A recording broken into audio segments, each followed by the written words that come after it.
आज से करीब 500 साल पहले गोस्वामी तुलसीदास जी द्वारा रुद्राष्टकम लिखा गया था, जिसको सुनने और समझने के बाद मेरी आध्यात्मिक ऊर्जा उच्चतम स्तर तक बढ़ जाती है।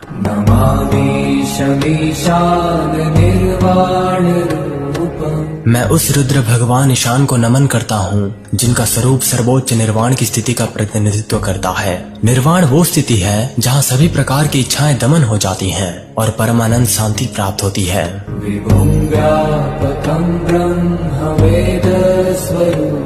वो आकार से परे है, फिर भी वो विभिन्न रूपों में प्रकट होना चुन सकता है, जिसका स्वरूप वेदों में सर्वोच्च ब्रह्म के रूप में किया गया है।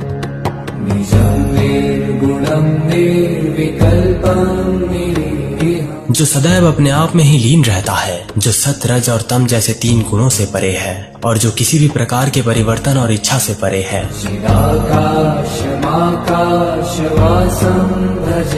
जो सदैव चिदाकाश यानी कि आध्यात्मिकता के आकाश में रहता है। मैं उस ईशान की पूजा करता हूँ। ध्यान के उच्चतम स्तर तक पहुँचना है तो ध्यान के उस महागुरु को जानो जो अनंत लोकों से परे है। ये है रुद्राष्टकम का दूसरा छंद।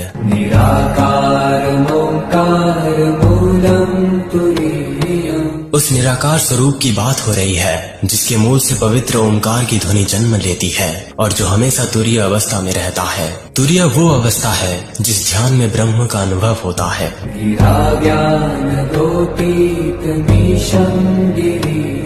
ना तो उसे वाणी व्यक्त कर सकती है और ना ही उसे इंद्रियां अनुभव कर सकती हैं। उसे गिरीश कहा जाता है। गिरीश का अर्थ होता है जो पहाड़ों का स्वामी है।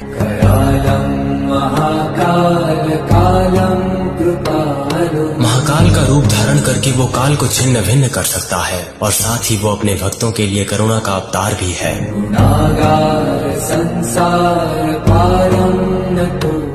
मैं उसे नमन करता हूँ जो इस संसार के भ्रम को पार करने में मदद करता है, जो गुणों से बने निवास स्थान की तरह है। बर्फीली हिमालय के पहाड़ों के बीच एक सफेद मानव आकृति महाध्यान में डूबी हुई थी। क्या आप बता सकते हो वो कौन था? यह है रुद्राष्टकम का तीसरा छंद।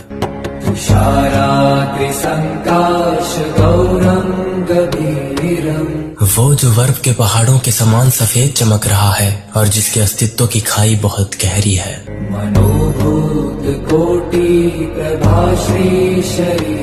उसके मन की गहराइयों में वैभव की लाखें किरणें विद्यमान करती हैं और उसके शरीर पर अभिव्यक्त होती हैं।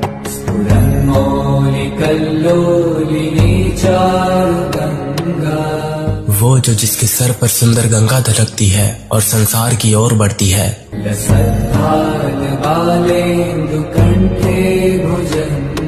जिसके मस्तक पर मौजूद चंद्रमा अपनी किरणें फैलाता हुआ चमक रहा है और जिसके गले के चारों ओर सुंदर सर्प सुसज्जित है।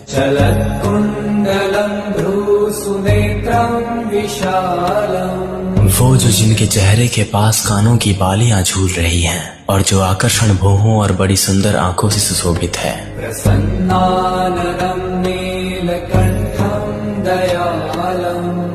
वो जिसका चेहरा खुशी और अनुग्रह से चमक रहा है, जिसका गला नीला है और जो बेहद दयालु है।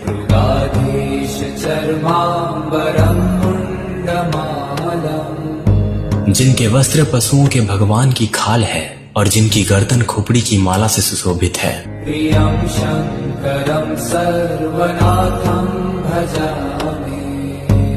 मैं उस शंकर की पूजा करता हूँ जो अपने भक्तों का प्रिय है और जो सभी का भगवान है। प्रचंडम प्रकृष्टम प्रगल्भम परेशम। वो जो भयानक, प्रतिष्ठित और अत्यंत बलशाली है, जिसे सबसे सर्वोच्च माना गया है। अखंडम अजम भानुकोटि प्रकाशम। वो जो सदैव अजन्मा और संपूर्ण है और करोड़ों सूर्य के तेज से युक्त है।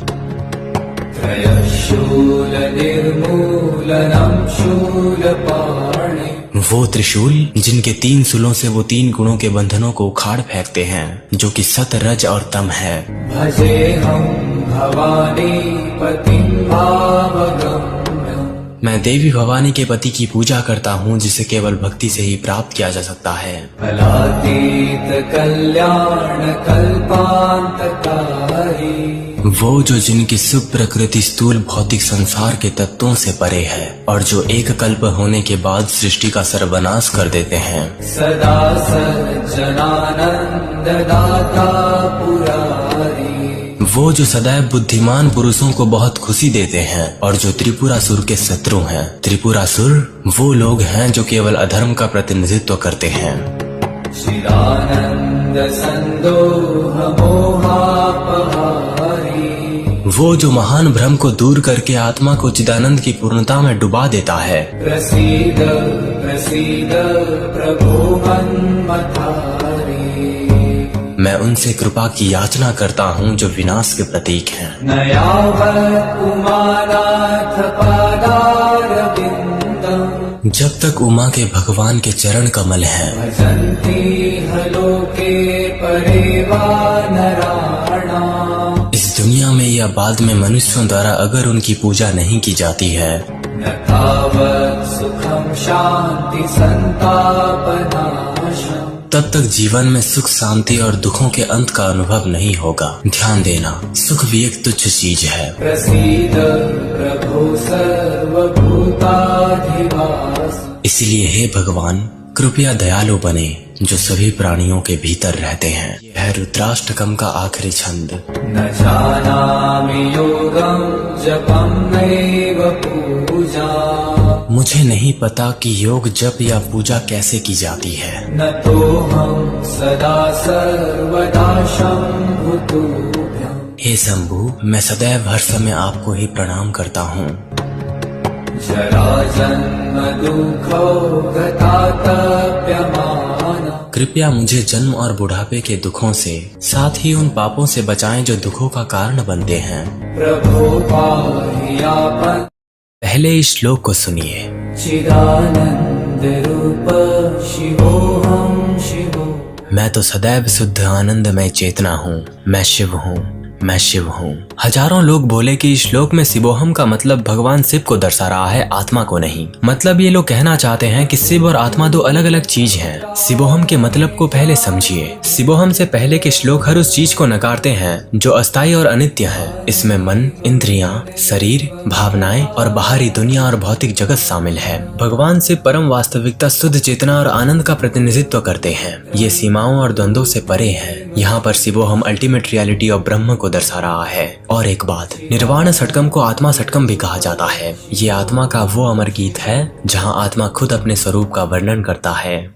जब आत्मा खुद अपने स्वरूप का वर्णन करता है, यह है निर्वाण षटकम का छठा और आखिरी छंद। अहं निर्विकल्पो निराकार रूपो, मैं बिना किसी परिवर्तन के और बिना किसी रूप के हूँ।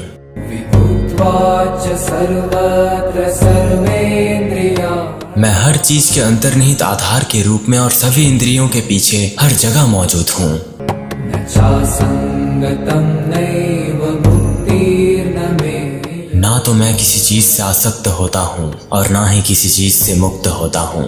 चिदानंद रूप शिवोहम शिवो, मैं तो सदैव शुद्ध आनंदमय चेतना हूँ, मैं शिव हूँ, मैं शिव हूँ।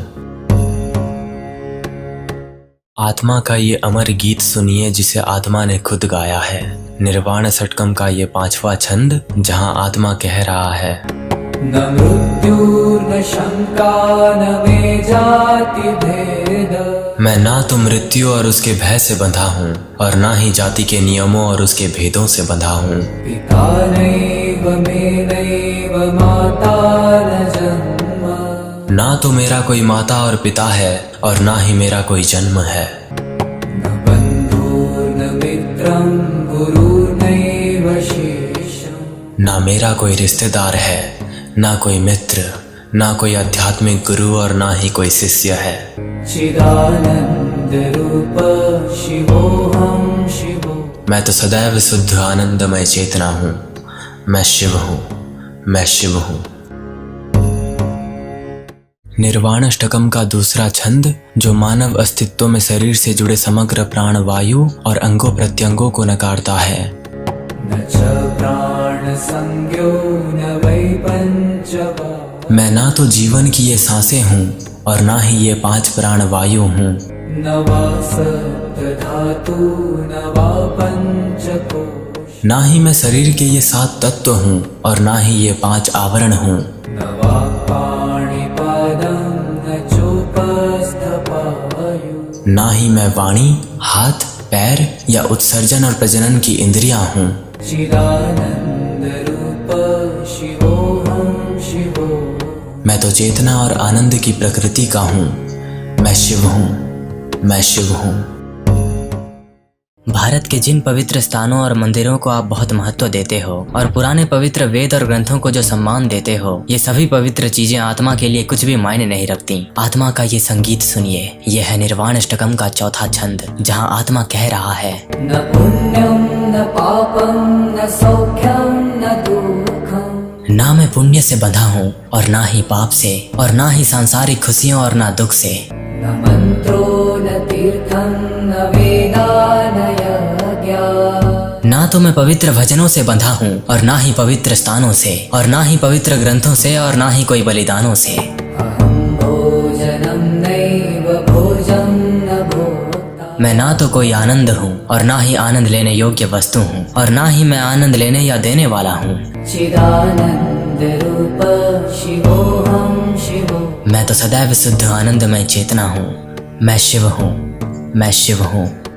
जिन लोगों को भी आत्मा की आवाज सुननी है या उसके स्वरूप को जानना है, वो लोग बस एक बार निर्वाण अष्टकम सुन लेना। ये है उसका तीसरा छंद। न मे द्वेष रागो न मे लोभमो। ना मुझ में द्वेष है, ना मोह है, ना लोभ है, और ना ही मद अहंकार की भावना है।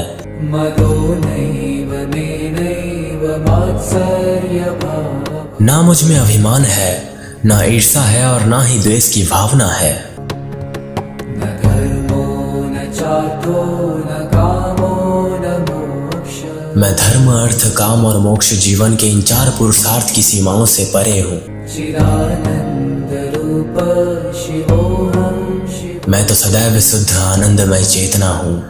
मैं शिव हूँ, मैं शिव हूँ।